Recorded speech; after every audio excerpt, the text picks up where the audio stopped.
This video is documenting and exposing Judge Brinegar's judicial lies and disinformation in the Susan Holmes versus Colorado State University open records case.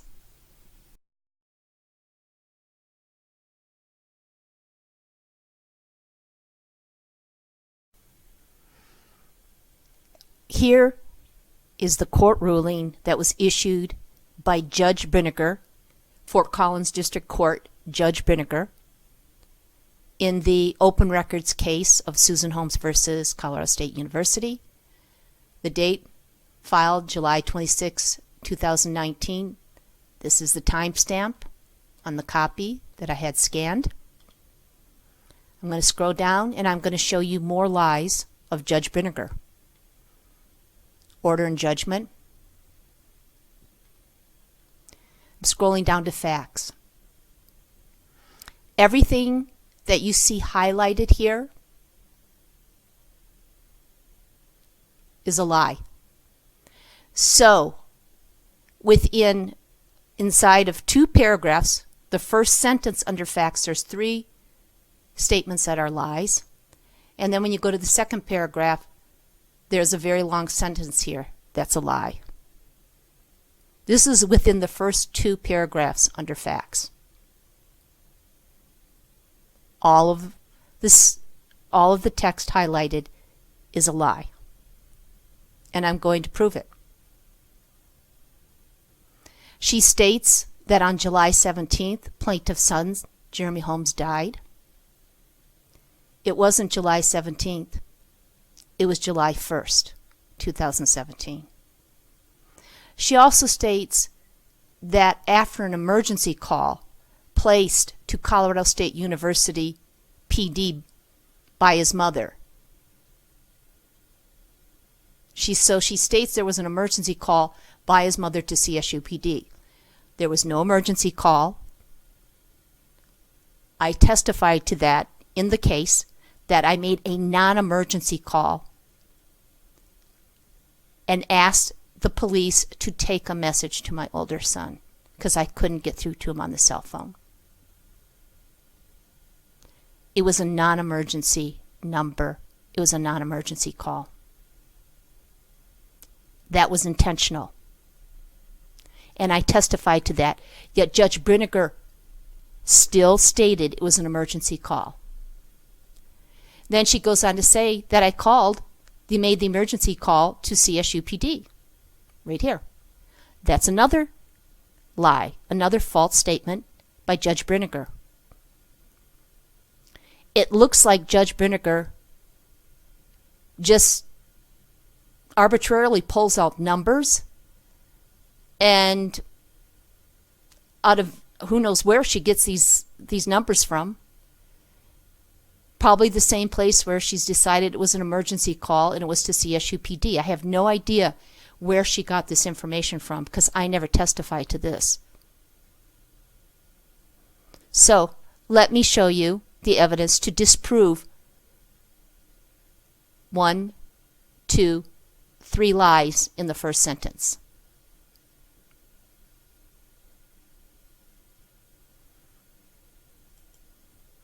Here it is.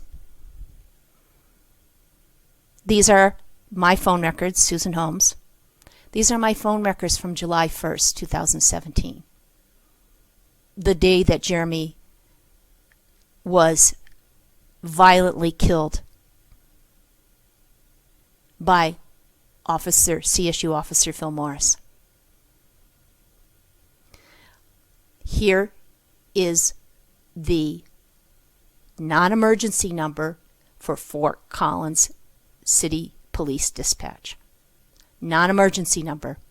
July 1st was the date he died. She states it was July 17th. She says it was an emergency call. This number, 970-221-6540, is a non-emergency number. And it's to Fort Collins Police. She says, I contacted CSUPD. So this is a judge making a ruling about whether I can have access to unredacted digital records.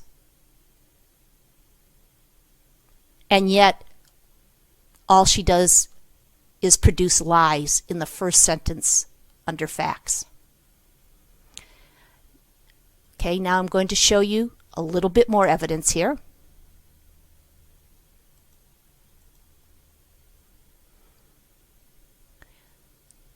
This is from the Twitter account of Poudre Fire Authority. It's the fire station, the fire company in Fort Collins. This is one of their tweets. It says, always call 911 an emergency. I never called 911 because it was not supposed to be an emergency. However, what's important about this tweet that's dated November 2017 is the non-emergency numbers. Fort Collins Police, 970-221-6540. The non-emergency number. That's the number on my phone records. Let's head back to the case document. So you just saw that I proved her date's incorrect, the emergency call never happened, and it was never to Colorado State University Police Department. 3 lies in the first sentence under facts. Now, let's go a little further down to the second paragraph. This sentence is a complete lie that shouldn't be under facts because it's not a fact. The Judge Brinegar states the only difference between the unredacted footage and the redacted footage is that faces were blurred out. And she connects another statement to this. The footage showing Jeremy Holmes lying on the sidewalk after being shot was also cut out. Okay, so I want to point out this lie. I'm going to give you some details about this lie. Why is it a lie? Number 1, in order for her to make any statement of fact about unredacted footage, she would have had to have had access to evidence that was submitted as unredacted footage to be able to make that comparison between those two, between unredacted and redacted footage. She would have seen it to confirm this as a fact. But there was no unredacted footage submitted as evidence in this case. In fact, the custodians of the unredacted footage, Colorado State University, were fighting me in this case to make sure that the unredacted footage was never made public. There is no way they would submit unredacted footage as evidence in this case because it would be an exhibit and the public would be able to see that exhibit. So the judge blatantly lied about the faces being blurred out. She lied about the differences between these two factors. She can't make that statement, as a matter of fact. Right? She cannot make that statement because she never saw the unredacted footage. It was not submitted as evidence.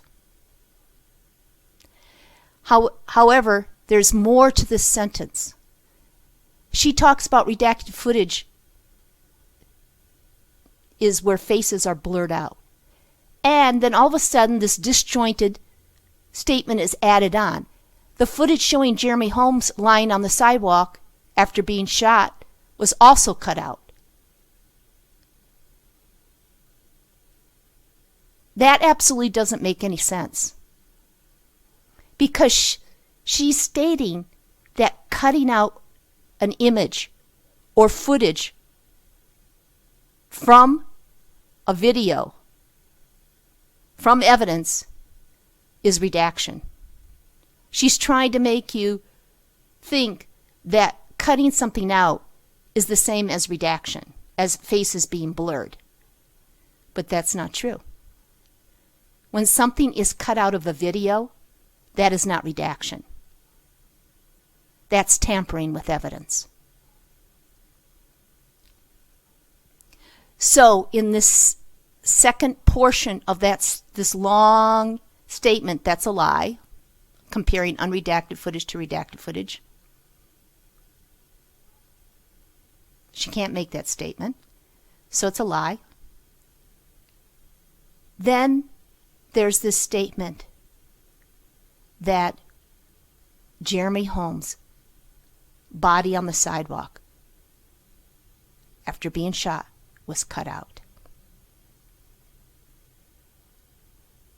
Once again, that is not redaction. That is tampering with evidence.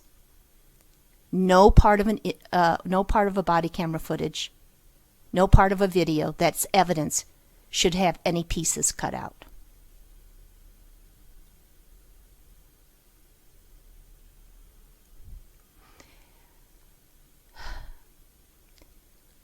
It's very difficult for anyone to look at these facts that I have presented and the evidence and be able to admit or even confirm that this is a credible legal document.